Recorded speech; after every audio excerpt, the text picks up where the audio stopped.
¿Alguna vez han sentido que hay como un guión invisible que guía nuestras decisiones? Bueno, en este análisis vamos a hacer justamente eso, una especie de autopsia social de las generaciones para descubrir esa programación oculta que realmente dirige nuestras vidas. Para empezar, vamos con una idea que es, la verdad, bastante radical, sacada del material que analizamos. ¿Y si la libertad de elección fuera, en realidad, una ilusión? La idea es que nuestras creencias más profundas, no serían realmente nuestras, serían el resultado de una programación brutal que nos instalan durante nuestros primeros años de vida. Ok, si seguimos esa línea de pensamiento, esto sugiere que cada generación vive como en una prisión invisible, ¿no? Y claro, eso inevitablemente provoca choques con las demás. Así que la pregunta es obvia. ¿Cómo se construyeron esos muros? A ver, investiguemos un poco. Y para entender el presente, no queda de otra que mirar hacia atrás, a las generaciones que construyeron el mundo que heredamos. Vamos a empezar con aquellas forjadas en tiempos bien duros, de escasez y de guerra. Primero, tenemos a la generación grandiosa. Imagínense, forjada entre la Gran Depresión y la Segunda Guerra Mundial. De ahí desarrollaron un código de resiliencia increíble. Se volvieron antifrágiles. O sea, no es que solo aguantaran los golpes, sino que salían fortalecidos de ellos. Y después, ¿quiénes vienen? La generación silenciosa. A ellos les tocó la conformidad de la posguerra, así que su programación fue más bien de prudencia, de no hacer mucho ruido, mantener un perfil bajo. Pero de ese silencio, justamente, surgieron los baby boomers, y su programación fue radicalmente distinta. Ellos nacieron en una era de prosperidad que nunca se había visto. Esto los llevó a creer que la vida solo podía ir para arriba, que la expansión era casi una ley natural. Miren, su mundo queda perfectamente reflejado aquí. Vieron al ser humano llegar a la luna. Imaginen el impacto de eso. Vieron la televisión pasar a color. Y lo más importante quizá, es que con un solo ingreso se podía comprar una casa. Esa estabilidad económica fue lo que programó sus expectativas. Creó un sistema operativo mental basado en el optimismo, en la idea de que el progreso estaba, garantizado. Ahora vamos a pasar a la generación que estuvo como con un pie en el mundo viejo y otro en el nuevo. Una generación que vivió en carne propia un cambio fundamental en la sociedad.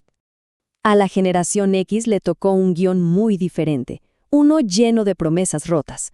El aumento de los divorcios, las crisis económicas, todo eso los obligó a ser independientes desde muy chicos. Su código se basa en la autosuficiencia y, por qué no decirlo, en un cinismo defensivo muy saludable. Fueron conocidos como la generación del niño de la llave, ¿saben? Los que llegaban a casa y no había nadie, los que aprendieron a cuidarse solos. Por eso desconfiaron de las grandes instituciones y empezaron a valorar la autenticidad por encima de la fama. Su lema es, básicamente, si quieres algo bien hecho, hazlo tú mismo. Y ojo, fueron ellos quienes, casi en silencio, construyeron toda la infraestructura del mundo digital que hoy damos por sentada. Y aquí es donde la cosa se pone interesante y empieza la verdadera fricción.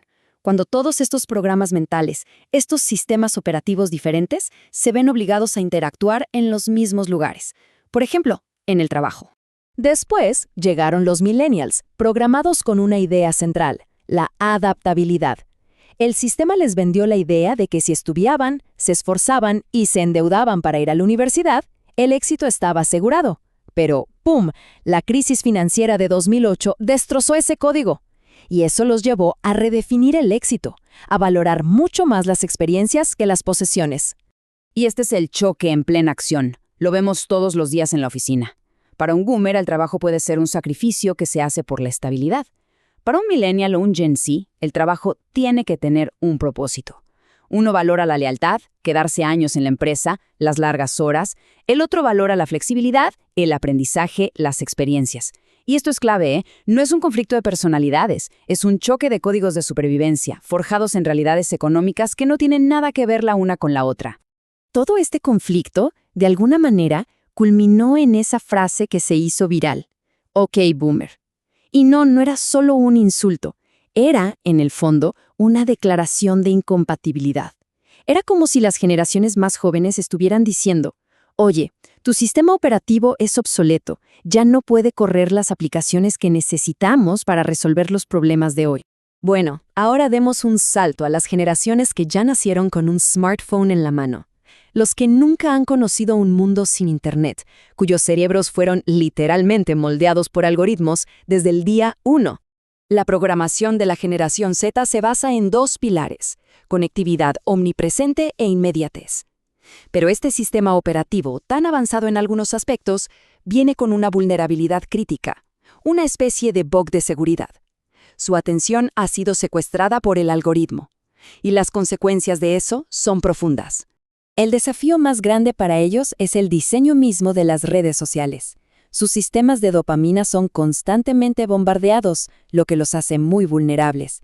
Esto está llevando a una epidemia silenciosa de déficit de atención, a un aumento alarmante de la ansiedad y la depresión. Esa necesidad constante de aprobación a través de likes literalmente secuestra su atención y de paso crea una fragilidad emocional muy particular. Y si miramos hacia el futuro, ¿qué vemos? Pues a la generación alfa, que ya está entre nosotros, programados para una inmersión tecnológica total. Para ellos, la realidad aumentada será, pues, la realidad. Podrían tener serios problemas para distinguir lo real de lo virtual. Y después de ellos, se predice que vendrá la generación beta, que será criada por padres millennials y Gen Z, que como ya vivieron en carne propia los efectos negativos de la hiperconexión, van a intentar activamente desprogramar la adicción a la tecnología en sus hijos. Será fascinante ver eso. Ok, entonces, si todos estamos de alguna manera corriendo estos programas invisibles, ¿hay forma de liberarse? ¿Podemos tomar el control? La fuente que analizamos sugiere que sí, que hay una salida. Y aquí está la parte más importante, la clave para liberarse. Son 3 pasos. Primero, entender las fuerzas. Reconocer qué miedos crearon cada código generacional, el miedo a la escasez, a la inestabilidad, a la desconexión. Segundo, ver a los demás como archivos históricos. Dejar de ver a las otras generaciones como enemigos y empezar a verlos como registros vivientes, que contienen lecciones vitales. Y el tercer paso, el más poderoso de todos, reescribir conscientemente el código. Es decir, reconocer la propia programación, aceptarla, pero a partir de ahí, elegir conscientemente actuar de una manera diferente. Hemos visto los códigos invisibles que corren en segundo plano, dándole forma a todo, a nuestras interacciones, a nuestras decisiones. Así que la pregunta final no es para los demás, sino para cada quien. La pregunta es, ¿qué programa vas a desactivar hoy?